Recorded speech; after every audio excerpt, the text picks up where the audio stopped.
saya melihat kondisi Aceh Timur itu sekarang ini jauh berbeda dengan 5 tahun yang lalu. Saya melihat geliat kemajuan di Aceh Timur sudah mulai transparan terlihat. Saya memang dalam kapasitas selaku warga di luar daripada Aceh Timur. Secara khusus saya tidak mengikuti perkembangan langsung secara kontinu di dalam masyarakat. Artinya saya tidak menikmati apa itu bantuan-bantuan ataupun pembangunan-pembangunan yang secara langsung yang indikatornya lahir dan di tengah-tengah masyarakat itu sendiri. Tapi saya melihat secara kacamata saya dari umum, secara logika, yang pertama, saya beberapa kali masuk ke dalam daerah, ke pedalaman, infrastruktur, itu jalan sudah bisa dikatakan sudah banyak baik, sudah banyak yang bagus pengerasannya ya.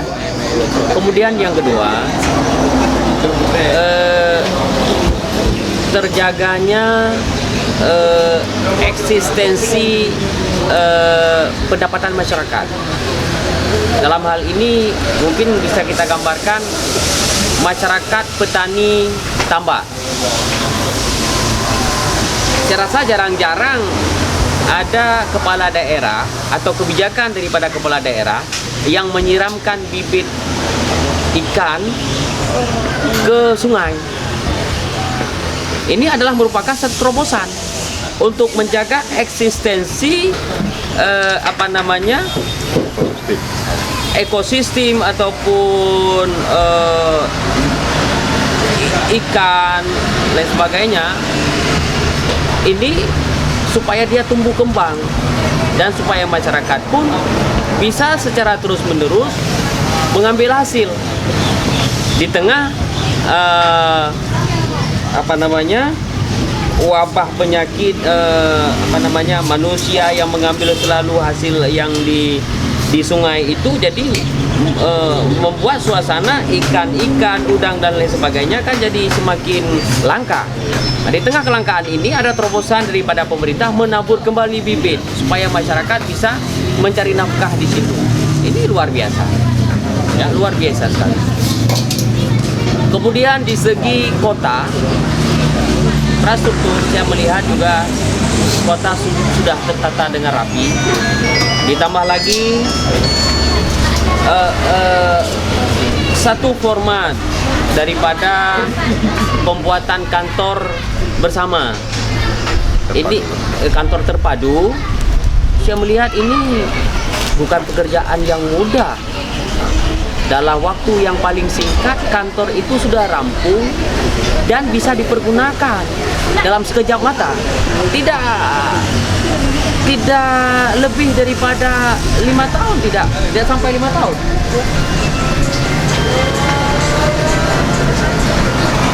Tidak sampai 5 tahun ya.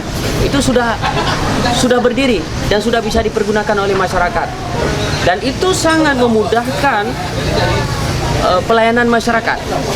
Di sana sudah ada kantor bupati, kantor catatan sipil, ya, kantor perizinan, ya, semua terpadu di satu lingkungan. Ini luar biasa sekali. Maka oleh karenanya saya melihat geliat Aceh Timur itu cukup baik dan itu patut diberikan apresiasi dan aplaus. Baik, lagi ini kan sebelumnya kita tahu bahwa sebelumnya pusat pemerintahan Aceh Timur itu kan di Langsa. Hari ini alhamdulillah kami masyarakat Aceh Timur ini sangat bersyukur. Artinya sesuai dengan janji Pak Bupati Rocky pada saat mencalonkan ini pada tahun 2012 lalu, beliau bahwa berjanji akan memulangkan pusat pemerintahan Aceh Timur dari Kota Langsa ke. Nah, ini tentu sebuah komitmen yang dibuat oleh seorang Bupati Rocky untuk memulangkan ini. Tanggapan Pak Haji tentang proses pemulangan ini bagaimana? Saya melihat di sini dalam makna yang luas, bukan berarti kota Langsa dipindah kemari. Artinya, ini kita kalau berbicara menyangkut dengan pemekaran wilayah, konsepnya pasti ada yang diuntungkan dan ada yang dirugikan dalam segi pembangunan fisik. Jadi kita kan harus bangkit dari awal. Pembangunan kantor, infrastruktur dan lain sebagainya, pusat pemerintahan juga, kan, pasar juga, itu kita harus beranjak dari nol tentu. Ini satu upaya yang sangat sulit ya. Ditambah lagi mungkin dengan kepercayaan masyarakat yang rendah terhadap kita, yang pesimis ya. Saya rasa kejayaan Langsa itu bisa dibawa pulang kemari. Dan saya melihat sekarang ini hampir tidak ada bedanya. Cuma di sana karena sudah lebih awal menancapkan dan di frame-nya kota, ya kan, disematkan nama kota di situ karena sudah puluhan tahun bahkan ratusan tahun sudah berdiri. Itu kota Langsa memang sudah dari nenek moyang dulu sudah ada. Jadi itu sudah kota memang dari dulu. Jadi hari ini kemajuan seperti yang di Langsa itu dikembalikan kemari. Saya rasa dengan jumlah penduduk Aceh Timur yang banyak ini tentu bisa. Dengan dengan hilir mudiknya masyarakat di daerah ke pusat kota, tentunya infrastruktur sarana dan prasarana sudah mulai dikembangkan. Nah, kemudian juga yang penting untuk lebih cepat kemajuan daripada Aceh Timur sendiri, kita tentu tidak akan mampu membangun dari hasil APBN dan APBA itu sendiri. Kita mesti menggalang kekuatan luar. Artinya investor harus kita undang, harus kita persilakan welcome ke Aceh Timur. Caranya di sini yang mungkin orang tidak semua orang bisa mampu menjamin iklim keamanan. Apabila itu sudah terjamin, tentu investor akan dengan senang hati masuk. Dan saya lihat Aceh Timur ini potensial. Baru-baru ini juga ada dibangun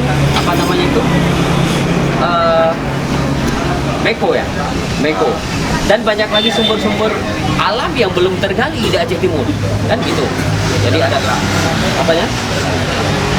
itu Jalan Elak salah satu prasarana tentu kan, tapi hasil alam, sawit bagus di sini, getah karet juga bagus di sini. Kemudian ada tanah kapur juga, saya pernah ke sana ke atas. Itu merupakan sumber ekonomi yang belum digali, sumber potensi alam yang cukup menjanjikan kemakmuran. Jadi tinggal saja iklim.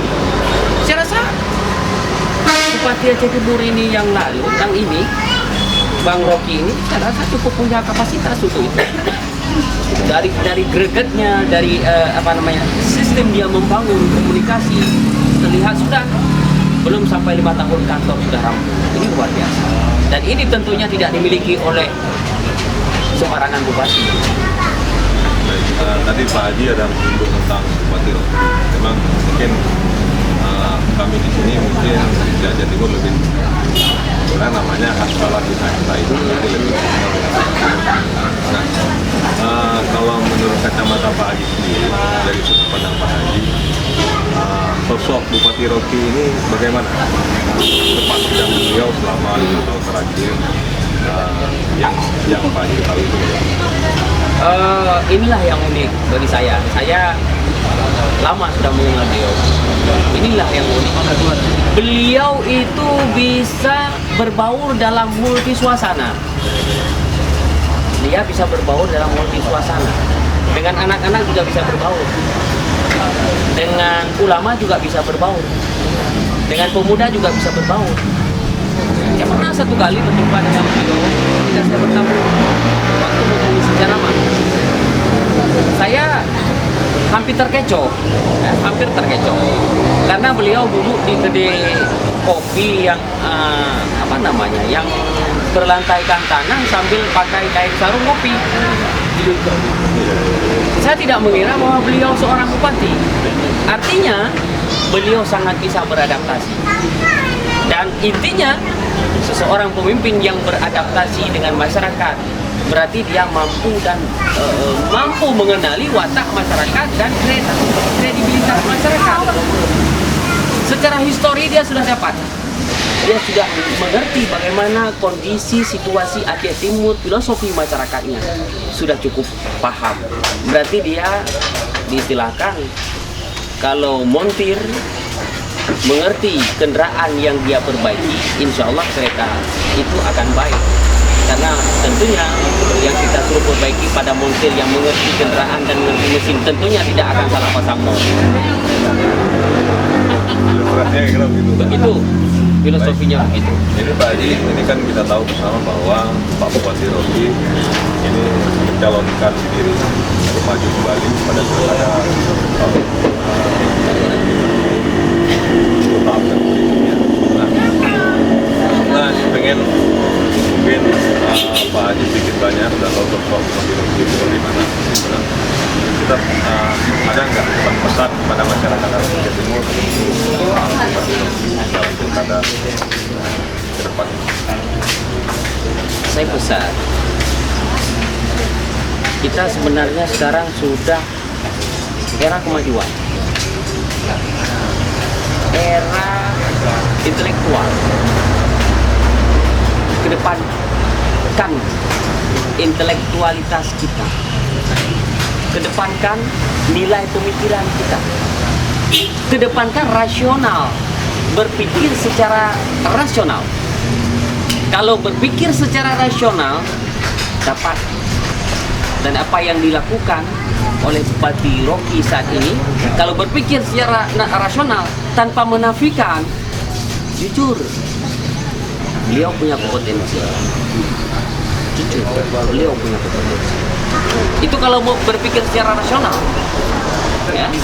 Tapi kalau kita mau menghilangkan rasionalitas, mengedepankan keegoan, itu sudah lain cerita. Mungkin singkatnya, maaf Pak Haji, mungkin alangkah ruginya kalau masyarakat Aceh Timur tidak memilih beliau untuk kedua kalinya. Saya yakin masyarakat Aceh Timur pintar. Insya Allah kalau masyarakat pintar pasti memilih orang pintar. Karena Pak Haji, ada juga memang itu masyarakat dari Aceh Utara. Mereka aja yang dari Aceh Utara itu kalau bisa memilih mereka akan pilih Rocky, katanya begitu Pak Haji. Iya, iya. Begitu sosoknya sangat akrab dengan masyarakat ya. Iya, Saya lihat tidak ada jembatan, tidak ada jurang untuk berkomunikasi dengan beliau. Siapapun beliau hadapi, temui ketika mau berbicara dengan beliau. Inilah sosok yang bermasyarakat ini yang kita rindukan. Apalagi yang kita harapkan lain. Terakhir Pak Haji, kira-kira menurut Pak Haji bahwa hari ini Aceh Timur sedang membangun dari segala sektor, baik pendidikan, kira-kira untuk kedepannya apa kiat-kiat dari pandangan sudut pandang Pak Haji yang harus dilakukan oleh Aceh Timur kedepannya, apa yang harus dilakukan untuk bisa mengejar katakanlah ketinggalan dan tanda kutip dari daerah kabupaten lain? Tentunya berbicara dengan kemajuan daerah tidak lepas daripada kemajuan individu, kemajuan masyarakatnya. Keterjaminan akan ekonomi masyarakat itu penting.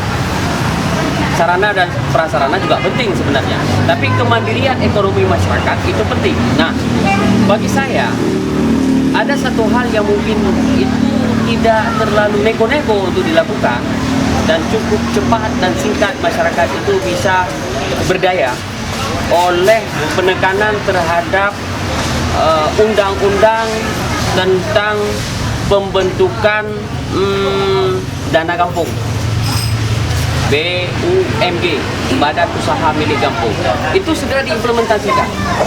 Karena BUMG sekarang ini dipergunakan untuk visi.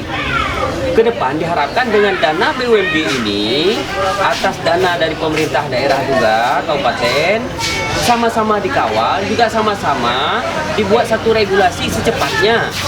Jadi anggaran ini tidak usah menunggu kuasa di bupati lagi, kalau sudah ada anggaran desa itu saja. Itu saja. Dan BUMG itu bisa memberdayakan masyarakat. Dengan hari ini kan kita lihat BUMG ada yang 1 miliar, ada yang 700 juta. Masya Allah, cukup besar dana itu. Jadi kalau memang diberdayakan masyarakat dengan dana itu, insya Allah Aceh Timur makmur semua. Baik. Terima kasih. Terima kasih Pak Jumat, Sama-sama. anggota DPD RI dari Aceh. Terima kasih.